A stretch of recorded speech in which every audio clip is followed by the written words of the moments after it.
When you hear New York, you probably think of New York City. The Big Apple's great, but when it comes to ghost stories, you can find the creepy and frightening all over the state. Here are 5 of the most haunted places in New York.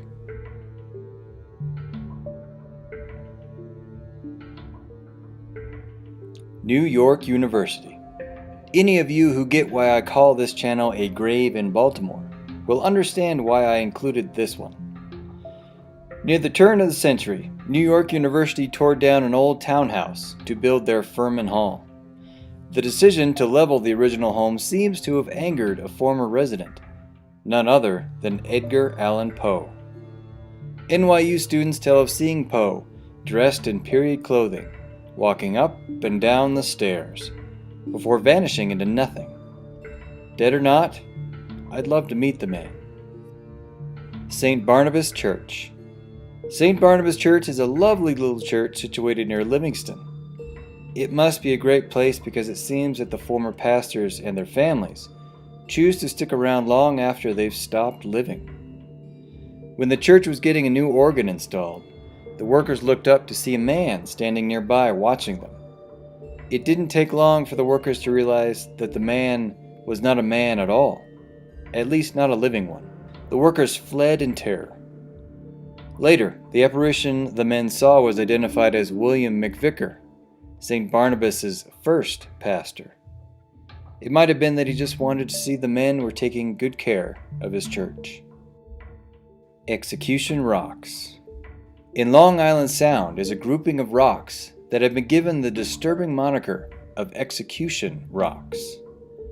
As the story goes, the rocks were notorious for causing deadly shipwrecks until a lighthouse was built to warn sailors of the danger. Another, darker legend tells of the rocks as a place where the British would execute prisoners during the Revolutionary War. They would tie doomed souls to the rocks at low tide, then stand by and watch as the water rose and drowned the condemned.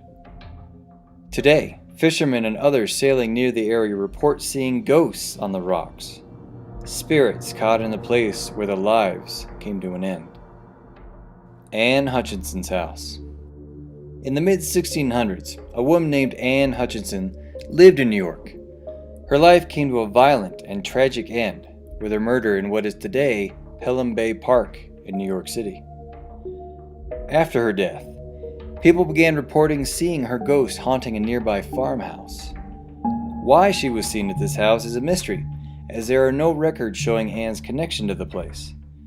Yet visitors to the farmhouse say their stays are disrupted by slamming doors and loud bangs from empty rooms. Then the ghost of a woman with dark hair appears from thin air and disappears through solid walls. Buckout Road. In White Plains, Buckout Road winds through thick forest. There are a surprising amount of horror stories tied to this seemingly innocent stretch of road. One legend tells of a clan of cannibals that stalk those foolish enough to stop their cars along the more desolate stretches of Buckout. Another tells of 3 witches who were burned at the stake near the road, and who will run screaming toward the car if you stop and honk 3 times. Now, there isn't any historical evidence for either of these legends, but there is one story that is all too true.